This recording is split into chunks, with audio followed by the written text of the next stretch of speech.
Have you ever wondered who wrote the Bible? This question has intrigued millions for centuries. Let's uncover the amazing story behind this sacred text. The Bible is more than a book, it's considered the inspired Word of God. While humans wrote the words, Christians believe they were guided by the Holy Spirit. The Old Testament was written over 1,000 years by prophets, leaders, and kings. Figures like Moses, David, and Isaiah contributed to its 39 books. The New Testament was written in just a few decades by Jesus' followers. Apostles like Paul, John, and Peter wrote letters and accounts of Jesus' life.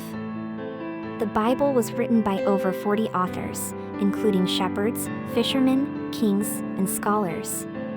Yet, their writings all point to one unified message: God's love for humanity.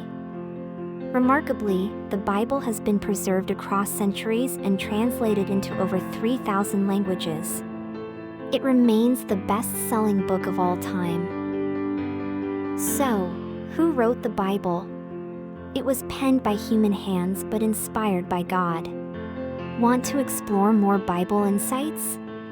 Like, share, and subscribe for more.